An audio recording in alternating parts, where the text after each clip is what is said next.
Mister ladies viewers அனைவருக்கும் வணக்கம். நான் டாக்டர் நித்யா, சித்தா பிசிஷியன். நம்ம உடல்ல நடக்கக்கூடிய சில மாற்றங்கள் இது ஆபத்தானதா இல்ல சாதாரணமானதான்னு ஒரு குழப்பம் நமக்கு இருந்துகிட்டே இருக்கும். அந்த மாதிரி ஒரு விஷயம்தான் கை கால்கள்ல மறுத்து போற மாதிரியான ஒரு உணர்வு வந்துகிட்டு இருக்கிறது. நிறைய பேருக்கு நான் பார்த்திருக்கேன். இப்போ ரீசெண்டா கூட ஒரு 3 days பேக் ஒருத்தர் கிளினிக் வந்தாரு. மெடிசன் எல்லாம் எடுத்துட்டு போயிட்டு ஒரு 2 நாள் சாப்பிட்டு திரும்பவும் வந்தாரு. என்ன சார்? ஐயோ எனக்கு கால் மறுத்து போச்சு, மெடிசன் சாப்பிட்டோன்னே எனக்கு மறுத்து போச்சான்னு தெரியல, எனக்கு பயமா இருக்குன்ட்டு எல்லா மெடிசனும் எடுத்துட்டு வந்தார். சார் ஆல்ரெடி சுகர் இருக்கு. மறுத்து போறது அப்படின்றது ஒரு சாதாரணமான நிலையிலும் வரலாம், தீவிர நோய் நிலையிலும் வரலாம். ஆல்ரெடி சுகர் இருக்கிறதுனால கால்கள்ல மறுத்து போற மாதிரியான ஒரு உணர்வு இருக்கும். தொடர்ந்து இந்த மருந்து எடுங்க அப்படின்னு சொல்லி நம்ம கொடுத்துருக்கோம். இப்போ என்னன்னா, மறுத்து போறதுக்கான காரணங்கள் என்னென்ன, எதனால நமக்கு மறுத்து போகுது, இல்ல கால்கள்ல ஒரு நம்னஸ், டிங்லிங் இந்த மாதிரி ஒரு சென்சேஷன் இருக்குன்னா எந்த ட்ரீட்மெண்ட் நம்ம எடுத்துக்கலாம்ன்றதையும் இந்த பதிவுல பார்க்கலாம். பொதுவா பார்த்தோம்னா கால்கள்ல மறுத்து போறது அப்படின்றது நம்ம நர்வ்ஸ் டிசார்டர். பொதுவா நம்ம ஒரே பக்கமா படுத்துட்டு இருந்தோம்னா யோசிச்சு பாருங்களேன், ஐயோ கை மறுத்து போச்சு, ஒரே மாதிரி கையை தலைக்கு கீழே வச்சு படுத்துட்டேன் அப்படின்னு சொல்லுவாங்க. இல்ல ரொம்ப நேரம் நான் உட்காந்துட்டேன், கீழே உட்காந்துட்டே இருக்கேன், சமணம் போட்டு உட்காந்துருக்கேன், கால்கள் மறுத்து போச்சு அப்படின்னு சொல்லுவாங்க. இது எல்லாமே நார்மலா ஜென்ரலா வரக்கூடியது. ரொம்ப நேரம் நின்றுகிட்டே ஒர்க் பண்றது, இல்ல கிச்சன்ல நான் ரொம்ப நேரம் நின்றுட்டு ஒர்க் பண்றேன், உட்காந்துக்கிட்டே நான் பல மணி நேரமா சேர்ல உட்கார்ந்த மாதிரியே நான் ஒர்க் பண்ணிட்டு இருக்கிறேன், இந்த மாதிரி காரணங்களால மறுத்து போறத அப்படின்றது நம்ம பார்க்க முடியுது. சிலருக்கு நீரிழிவு நோயாளிகள், கிரானிக்கா டயபெட்டிக் பேஷண்ட்ஸ் இருக்காங்க, நீண்ட நாட்களாக சர்க்கரை நோய் இருக்கக்கூடிய நபர்களுக்கு கால்கள்ல மறுத்து போகுதுன்னா இமிடியட்டா நம்ம அதற்கான சிகிச்சை முறைகள் நிச்சயமாக எடுக்கணும். இவர்கள் அலட்சியம் காட்டவே கூடாது. இப்போ மறுத்து போற உணர்வு எப்படி நமக்கு ஸ்டார்ட் ஆகும்னா, எனக்கு பல வருடங்களாக 5, 6 வருடங்களாக அதற்கு மேல் எனக்கு நீரிழிவு நோயாளியா நான் இருக்கிறேன், அதற்கான மாத்திரைகள், இன்சுலின் இது எல்லாமே நான் எடுத்துக்கிறேன். இந்த கண்டிஷன்ல இருக்கிறவங்களுக்கு அடுத்தது என்ன ஆகும்னா, நம்ம கால்கள்ல மறுத்து போற மாதிரியான ஒரு உணர்வு ஏற்படும். இது என்னன்னா நியூரோபதி, பெரிஃபரல் நியூரோபதி அப்படின்னு சொல்றோம்.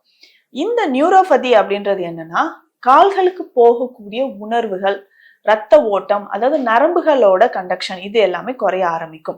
சிலருக்கு சொல்லுவாங்க, எனக்கு நடக்கும்போது கால்ல செருப்பு இருக்கா இல்லையானே தெரியல, வெறும் தரையில நடந்தா கூட எனக்கு ரொம்ப மெத்து மெத்துன்னு இருக்கிற மாதிரி இருக்கு, கால்ல ஏதோ பூசி விட்ட மாதிரி இருக்கு, ஏதோ சில்லுன்னு ஏதோ அப்பி விட்ட மாதிரி ஒரு ஃபீல் இருக்கு, ஏதோ தடவன மாதிரி தான் ஒரு ஃபீல் இருக்கே தவிர நான் செப்பல் போட்டிருக்கேனா இல்லையா, காலை விட்டு செப்பல் கழண்டுடுச்சா, வெறும் தரையில நடக்கிறேனா இல்ல செருப்பு போட்டு நடக்கிறேனான்னு எந்த உணர்வுமே எனக்கு தெரியலன்னு சொல்லுவாங்க. இந்த மாதிரி கண்டிஷன் எல்லாமே நமக்கு இந்த நீரிழிவு நோயாளிகள் பல வருடங்களாக இருந்துச்சுன்னா ஏற்படக்கூடியது. இதற்கு நிச்சயமாக சிகிச்சைன்றது எடுக்கணும்.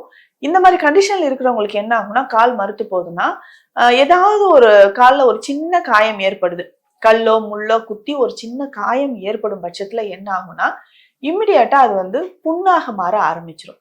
புண்ணு எப்படி மாறுது அப்படின்னு பார்த்தோம்னா, டயபெட்டிக் ஃபுட் அப்படின்னு சொல்லுவோம். அதோட சிம்டம்ஸ் எப்படின்னா, சின்னதா ஒரு புண்ணு இருக்கும், நமக்கே தெரியாது. ஸோ பேஷண்ட்ஸ்க்கு அந்த ஃபீல் இல்லாம இருக்கும், காயம் இருக்கிறதே தெரியாம இருக்கும். கொஞ்சம் கொஞ்சமா ரத்த ஓட்டம் குறைபாடு ஏற்பட்டு அந்த உணர்வுகள் இல்லாததுனால அது ரொம்ப ஆழமாக ஆரம்பிச்சிடும். ஃபுட்ல இருக்குன்னா காலோட பாதத்தோட அடியில ஆழமான அந்த புண்கள் வர ஆரம்பிச்சிடும்.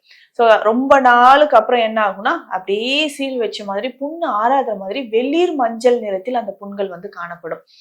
இதற்கு என்னன்னா இம்மிடியட்டா நம்ம ட்ரீட்மெண்ட் ஸ்டார்ட் பண்ணணும். அடுத்தது என்ன கண்டிஷன்ல கால் மறுத்து போறது ஏற்படுதுன்னா, சயாட்டிகா அப்படின்னு சொல்ற பேராசன நரம்பு தாபிதம். இது பெண்களை அதிகமாக பாதிக்குது அப்படின்னு சொல்லலாம். இடுப்புல இருந்து வரக்கூடிய சயாட்டிக் நர்வ் என்ன ஆகுதுன்னா, நீளமான நரம்பு, நம்ம உடல்லயே ரொம்ப நீளமான நரம்பு சயாட்டிக் நர்வ். இதுல கம்ப்ரெஷன் ஏற்படுது. நிறைய பேர் நம்ம சொல்வோம், லம்பார்ல டிஸ்க் பல்ஜ் இருக்கு, டிஸ்க் ப்ரொலாப்ஸ் இருக்கு, நர்வ் கம்ப்ரெஷன் சொல்லுவாங்க. நர்வ் கம்ப்ரெஷன் இருக்கும்போதுதான் காலோட அந்த தொடைப்பகுதி, குதிகால் வரைக்கும், காலோட அடிப்பகுதி வரைக்கும் நமக்கு மறுத்து போற மாதிரியான ஒரு உணர்வு ஏற்படுது. இது எல்லாமே கால்கள் மறுத்து போகுது. இதனால பின்னாடி நமக்கு நிறைய பாதிப்புகளும் ஏற்படலாம். இந்த கால் மறுத்து போறதுக்கு நான் என்ன பண்ணலாம் அப்படின்னா, புரோட்டீன் டயட் நிறைய எடுக்கணும். அடுத்து முக்கியமாக கால் பாதங்கள்ல அதிகமான கவனம் செலுத்தணும். நம்ம என்ன பண்றோம்னா, உடல் முழுவதுமே நிறைய அக்கறையை எடுத்துட்டு நிறைய நம்ம வந்து மெடிசன்ஸ் எடுக்கிறது, இந்த கிரீம் யூஸ் பண்றேன், இந்த ஆயில் யூஸ் பண்றேன். ஆனா கால் பாதங்களை எந்த அளவுக்கு நம்ம கவனம் செலுத்துறோம் அப்படின்றது நிறைய பேர் கிடையாது. அந்த அளவுக்கு ரொம்ப ரொம்ப முக்கியம். கால் பாதங்களை வைத்தே நம்ம உடலோட ஆரோக்கியத்தையும் நம்ம தீர்மானிச்சுக்கலாம்.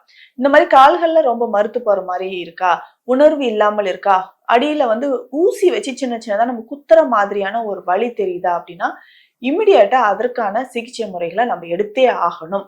இதற்கு என்ன பண்ணலாம் அப்படின்னா, தினமும் ஒரு டப்ல நல்ல வெதுவெதுப்பான தண்ணி எடுத்துக்கிட்டு இதுல நம்ம சித்தால சில மருந்துகள் நம்ம கொடுக்குறோம். அப்படி இல்லைன்னா பேசிக்கா திரிஃபலா சூர்ணத்தையும் நம்ம போட்டுக்கலாம். நம்ம வந்து இதற்குனே தனியா பற்று மருந்தும் நம்ம கொடுத்துட்டு இருக்கோம்.